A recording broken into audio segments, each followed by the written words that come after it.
What's going on, guys? Nathan with Technology Smash, back with another video. And today I have an opening, unboxing, and just general look around like we usually do with the OnePlus 7. So this is the OnePlus 7 regular edition that came out about a month and a half or so, maybe a month after the 7 Pro. As far as I know, this is technically like an international version because the 7 Pro is what's available in the United States, and this is what is being sold in other regions. Not that the Pro isn't available in those other areas, it's just they're trying to push the Pro in the US as far as I've seen. So the real main differences between this and the Pro is basically the screen and that pop-up camera. But spec-wise, which is great, is basically the same. So I was able to pick this up on Amazon. I got the red version, so I thought that was pretty cool looking. So we'll actually see in person how cool it is. One of the things that is already disheartening is when you have international phones or models like this, and it shows it on this sticker here, you can see it says no warranty. So that's always fun.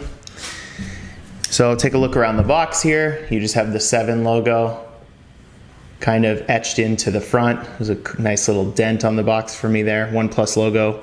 On the left, we have the OnePlus 7 logo. Nothing on top. Side, go beyond speed, and nothing on the bottom. And then we just have two pieces of tape here. This is the 8 gig 256 version. So 8 gigs of RAM, 256 gigs of storage. So that's pretty high for both specs. This is running a Snapdragon 855. This has top of the line specs. It's just not the Pro, so the screen is where the main difference is going to be. This has that teardrop notch that the 6T had. So right away on top here we have this red OnePlus logo, and we can pull that back. The phone is going to be sitting right on top there, so we will pull that out and move it for a second. I really love the chargers that have been coming with the OnePlus phones for a while now, and I like their packaging presentation is great. So charger, this just flaps off. The dash charging brick looks a lot different than it used to. It's more of a square all the way around, where the other one was a big rectangular brick. So on the part right here with the actual USB-A in connection, you have the OnePlus logo. There's tape, or there's a plastic protection that goes all the way around. And then on the back here, you can see power supply unit. It is a beast of a unit. So this has that dash charge option on here too. And you can see the dash charge logo right there too that they use. Nothing else under that section. In here, we have that really cool, I love the power cord that they use. It's red, so this will slide out, if I can get it to, like this. Little touches like this always make me feel like the phone is a little bit more premium than others, where they just seem to, you know, make all their cords in the exact same factory or something. And I'm sure these are too, but it's cool to have little accents like red and white on here. So there's two little rubber caps. So you can see one side is the USB-A, and the other side is just the USB C port that will go directly into the phone. It is probably about 3 feet long, so probably about the length of a lightning cable. In the booklet here, top flips off, there is a case, which is great, always a cool option. I've noticed a lot of companies are starting to do that now. Create together with our community. I'll open this later, I'm not exactly sure what it is, but it has a rip tab here. Let's open it and see what it is. It is in Chinese, I believe, so I cannot read that. The whole thing is. And then the little booklet that everything comes with the little SIM ejection tool, some stickers in there too for OnePlus. There's some Never Settle and the OnePlus logo here, and then the SIM ejection tool that they give, which is also a little bit different than usual and pretty cool too. Here's the case. It's just a clear, like TPU case that has no rigidity really to it. Like it's all rubber. There's not like hard plastic rails or anything in there. And here's the phone. So Never Settle logo up there, phone on the back. So we peel this around, and I got the red version like I said. So we'll set that plastic to the side. Let me go ahead and peel off the phone identification information just in case. There's another logo here too. So I have this red version, looks awesome already. Yeah, it looks really cool, nice and thin. I'm gonna go ahead and boot this up while I look around so you can see that teardrop notch up at the top right there. It almost looks like there's a screen protector installed, and there is, I can see it. So look around the phone. So on the back here, you have the shiny glass. No wireless charging, even though they're using glass. I know that's a big sticking point to a lot of the people on everywhere. They keep talking about these specs keep getting bumped up, but they're not adding wireless charging. It's whatever. I do use wireless charging, and it is convenient, so it would be nice if they did include that, but they don't, so what can you do? So OnePlus logo up here, the OnePlus lettering down there at the bottom. On the bottom of the phone, we just have a USB-C in, and then probably one of these is a speaker and one's a microphone. I'm not exactly sure yet. On the right side of the phone, you have the volume button, and then you have the volume rocker, which is always great to have. It's one of my favorite features of the iPhone, to just be able to know at any time you can just slide it over and it's silent. Great to have that on here. On the left side, you have volume up and down, and then let me actually open that to see what is actually in the SIM slot. So we'll push that in, slide that out.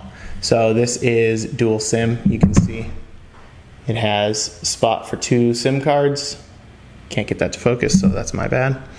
So we'll put that in. At the top up here, you see the microphone, or the speaker grill for speaking or for listening when you're on a phone call, and then the teardrop notch. So it's got a pretty good size screen to body ratio still. It's definitely no 7 Pro, but that's not super fair, just because that phone is like 88 or 90%, something crazy like that. I'm just trying to get through these menus real quick. Let me connect to my Wi-Fi so we can just get in and kind of see what it looks like. It is hot here today, and I am feeling it big time. I do this out in my garage, so it is not comfortable. The phone feels hot too from it already. So it's checking for updates now. I'm connecting it to my network. But yeah, really not a ton, else to say. This is going to be running pretty close to stock Android. It is that Oxygen OS, and it's one of my favorite versions of Android that I've used, because the things they do change and put in here are definitely a benefit to the phone. And they, you can do themes and change to like a dark mode and things like that. Whereas other manufacturers that are putting in their spin on top of the skins usually look a lot different or cartoonish, or they take forever to update. OnePlus has been really quick to update stuff because it's so close that you can pretty much, they can update it much faster than someone like Samsung. I'm going to go ahead and skip all this and do it later, just so that I can try to get into the phone so we can just take a quick look around.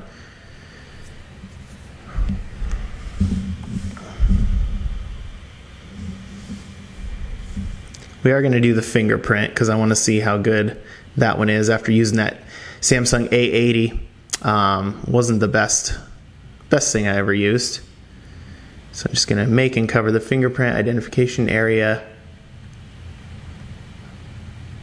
edge input. So now it kind of, just like iPhones and everyone else, like when they had Touch ID, it wants you to do sort of the edges and borders of your finger, because if you notice when you use a fingerprint scanner, you don't always hit it right on the money. You kind of hit it at different angles, so it just kind of has to try to capture all of that stuff. Screen off gestures, we're going to go ahead and skip some of that. We'll leave it at vivid for the screen.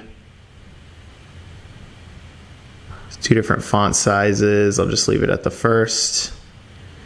All right, so there you go. So you have the moving background too on here. So like I said, main differences, the Pro is going to have a much better screen. This is no slouch in any way for a screen, but it's going to have a much higher pixel density screen. The screen, from what I've heard, is fantastic. It's got a 90 hertz refresh rate. This is just more normal, on par with the 6T. There's no pop-up camera on top because it has the teardrop, so it's up in here. But otherwise, spec-wise, it's right on par. There's different versions you can get. Like I said, this one has 8 gigs of RAM, 256 gigs of storage. So it's no slouch in any way. And this is it next to my 9 or my 10s, sorry. So you can see it's a little bit taller. It's about the same thickness, not too bad. And then the width also, it's a little bit, tiny bit wider. So feels comfortable in the hand from what I've seen and what I've messed with the Pro version. It's a hugely massive phone. So I've kind of gotten to that point where I like medium sized to smaller size phones. So not exactly was excited about that one. So yeah, I'll try to do some follow up with this phone. Let me know if you guys have any questions down in the comments below and I'll try to get to them. But as for now, I'll talk to you guys later.